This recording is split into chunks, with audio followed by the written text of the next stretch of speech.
Secretary of Defense. The Secretary of Defense is the top civilian leader in the Pentagon. This title means the person who oversees the entire Department of Defense and serves as the main defense policymaker and defense advisor at the highest level. Inside the building, this office sits at the center of the Pentagon's civilian leadership system, where major military, budget, and policy decisions are reviewed before they move across the department. Every day, the Secretary studies threats, approves priorities, meets senior military and civilian officials, reviews operations, and decides how res should be used. This role reports directly to the President. Under this office are the Deputy Secretary, the Service Secretaries, the Under Secretaries, and the wider Office of the Secretary of Defense Staff. The Secretary's work affects the whole institution because it turns national security goals into orders, budgets, and policy across every military branch. Deputy Secretary of Defense. The Deputy Secretary of Defense is the Pentagon's chief manager for daily business. If the Secretary sets the direction, the Deputy makes sure the department actually moves that way. This office works in the Pentagon alongside the Secretary and senior staff, handling the practical side of running one of the largest organizations in the world. Day by day, the Deputy Secretary manages the defense budget, tracks whether priorities are being carried out, checks costs, reviews major programs, and pushes offices to follow the Secretary's guidance. This role reports to the Secretary of Defense and helps coordinate the military departments, defense agencies, and civilian offices under the Secretary. Staff from budget, management, acquisition, and policy areas work closely with this office. The role matters because Pentagon decisions are not only about strategy. They also require constant supervision of money, timing, and execution, and that is where the Deputy Secretary becomes essential. Chairman of the Joint Chiefs of Staff. The Chairman of the Joint Chiefs of Staff is the highest-ranking military officer in the United States. In the Pentagon,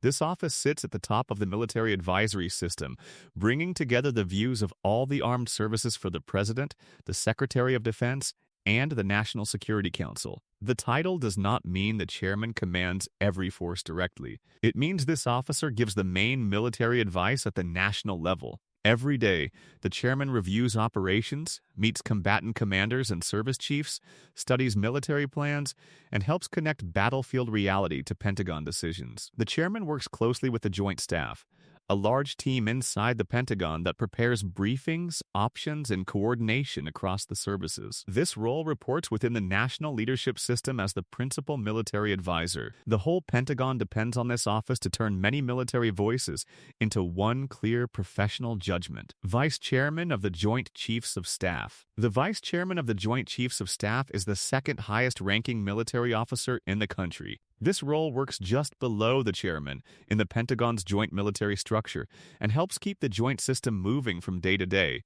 The official duties include overseeing joint military requirements, representing the Military and National Security Council deputies meetings, and carrying out other tasks assigned by the chairman. In simple terms, this office helps connect strategy with the needs of the services and the joint force.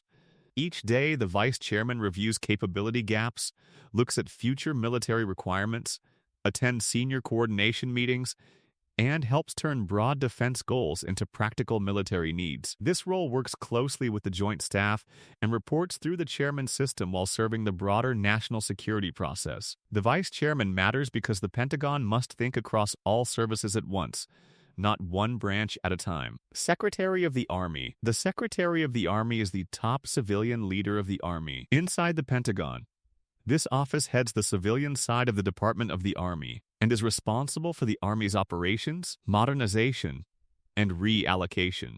That means this role looks at how the Army is built, how it spends money, what equipment it needs, and how it prepares soldiers for future missions. On a daily basis, the Secretary meets with Army leaders, reviews budgets, studies readiness reports, approves priorities, and works with Congress and the Office of the Secretary of Defense. This role reports to the Secretary of Defense. Under this office are Army civilian staffs and the broader Army Department, which includes soldiers, civilians, and major commands. The Secretary's work affects the whole Pentagon because the Army is the nation's largest land force, and its readiness, modernization, and staffing decisions shape how the United States can fight on land. Secretary of the Navy. The Secretary of the Navy is the top civilian leader of the Department of the Navy.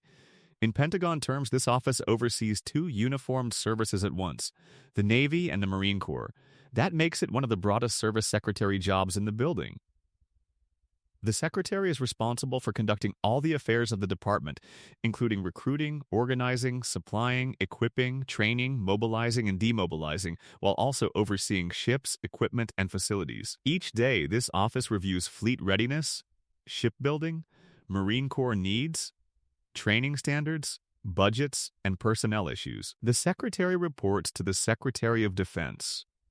Working under this office are the Navy Secretariat, civilian staff, and the two major military leaders of the department, including the Chief of Naval Operations and the Commandant of the Marine Corps. This role affects the larger system because sea power, amphibious force, and shipbuilding all pass through this office. Secretary of the Air Force. The Secretary of the Air Force is the top civilian leader of the Department of the Air Force. Inside the Pentagon, this office manages both the Air Force and the Space Force, much the way the Secretary of the Navy oversees both the Navy and Marine Corps. The job means responsibility for organizing, training, and equipping air and space forces, handling a massive budget, and providing those forces to combatant commanders around the world. On a normal day, the Secretary reviews readiness, aircraft and space programs, personnel issues, budget choices, and long-term force design. This role reports to the Secretary of Defense. Under this office are civilian leaders, department staffs, and the two senior uniformed chiefs, the Chief of Staff of the Air Force and the Chief of Space Operations. The role matters because air and space capabilities support nearly every modern military operation, so decisions in this office affect the entire Pentagon system. Chief of Staff of the Army. The Chief of Staff of the Army is the Army's top uniformed officer. If the Secretary of the Army leads the civilian side, this officer leads the military side inside the Pentagon. The chief works through the Army staff, studies readiness, force structure, training, personnel, and modernization, and gives senior military advice on Army matters. Day to day, this office reviews how Army units are manned and equipped, listens to commanders in the field, helps shape plans for future land warfare, and represents the Army in the Joint Chiefs system. The Chief of Staff of the Army works closely with the Secretary of the Army and is part of the wider Pentagon leadership circle. Senior Army staff officers work under this structure in major functional areas such as personnel,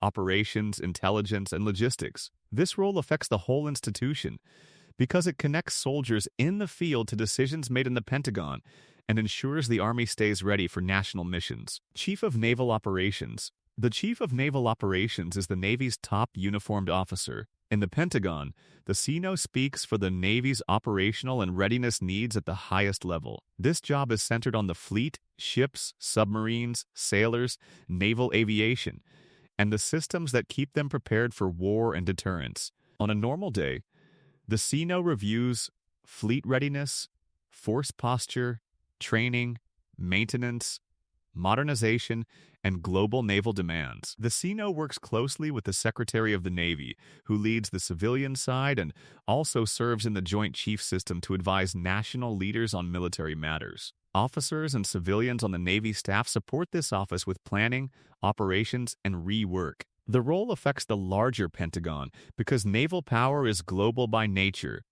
Decisions made by the CNO influence sea lanes, deterrence, alliance operations, and how the United States projects force far from its shores. Chief of Staff of the Air Force. The Chief of Staff of the Air Force is the Air Force's top uniformed officer. This office sits in the Pentagon and leads the military side of the Air Force at the department level. The official responsibility is clear: organizing, training, and equipping Air Force forces in the United States and overseas. In practice, that means looking at pilots, maintainers, aircraft, bases, training pipelines, readiness levels, and how the Air Force prepares for future wars. Every day, the Chief reviews reports from major commands, works with the Secretary of the Air Force on priorities, and represents Air Force needs in Joint Chiefs discussions. This role also advises the Secretary of Defense, the National Security Council, and the President as part of the Joint Chiefs system. Air Staff officers and planners support the office. The role matters because air power touches nearly every operation, from transport and surveillance to strike and command and control. Commandant of the Marine Corps. The Commandant of the Marine Corps is the top uniformed Marine. Inside the Pentagon system, this office leads the Marine Corps while reporting directly to the Secretary of the Navy for the total performance of the service. That performance includes administration, discipline, internal organization, training, requirements, efficiency, readiness, and the Marine Corps Material Support System. The Commandant works through Headquarters Marine Corps, which exists to advise and assist in carrying out these duties. Day by day, the Commandant reviews force readiness, expeditionary needs, training standards, equipment, and global demands on Marine units. The office also supports the Commandant's work as a member of the Joint Chiefs of Staff, which means Marine views are carried into national military discussions. Staff agencies under Headquarters Marine Corps help manage this workload. The Commandant's job affects the whole Pentagon because the Marines are built for rapid response, crisis action, and naval operations that often move first. Chief of Space Operations. The Chief of Space Operations is the Space Force's top uniformed officer. This role works at the Pentagon because the Space Force headquarters is located there, alongside the other military services. The title means the senior officer responsible for organizing, training, and equipping Space Force personnel and forces in the United States and overseas. Every day, this office reviews satellite operations, space readiness, cyber and support issues, force design, and how space capabilities are provided to the Joint Force. The Chief of Space Operations also serves as a member of the Joint Chiefs of Staff, so the office advises the President, the Secretary of Defense, and the National Security Council on military space matters. The role works closely with the Secretary of the Air Force, since the Space Force is organized under the Department of the Air Force. This office matters because modern military operations depend on space for communication, warning, timing, navigation, and surveillance. The Director of the Defense Intelligence Agency. The Director of the Defense Intelligence Agency is the Pentagon's main military intelligence leader.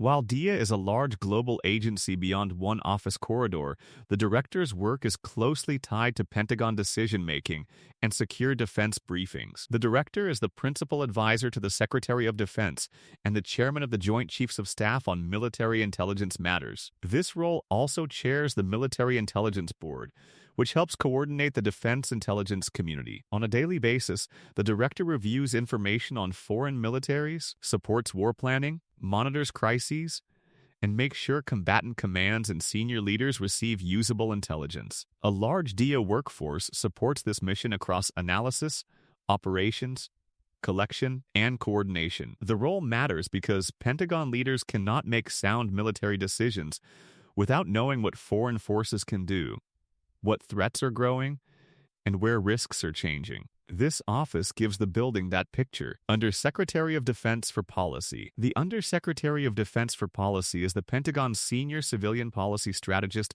below the Secretary and Deputy Secretary. This office works in the Pentagon's policy corridors, where long-range military and foreign policy questions are turned into formal defense guidance. The role means being the principal advisor to the Secretary of Defense on defense and foreign policy matters. It also includes leading development of the National Defense Strategy, overseeing its implementation, and handling related strategies and reviews on planning, posture, and management of the Joint Force. In daily work, this office studies threats, reviews regional issues, coordinates with military leaders, joins interagency meetings, and represents the department to foreign governments. Senior policy officials and regional and functional offices work under this structure. The role affects the entire Pentagon because it connects military power to national aims. It helps answer not just what the department can do, but where, why, and under what larger strategy. Under Secretary of Defense for Intelligence and Security. The Under Secretary of Defense for Intelligence and Security is the Pentagon's senior civilian official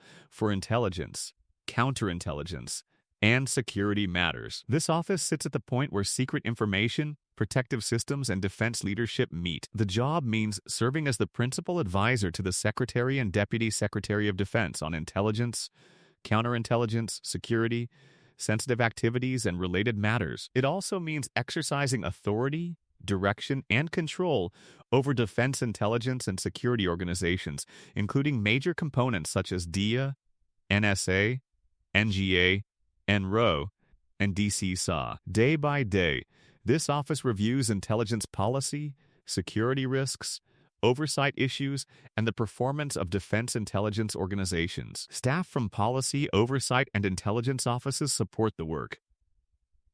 This role matters because the Pentagon must protect secrets while also using intelligence quickly and correctly.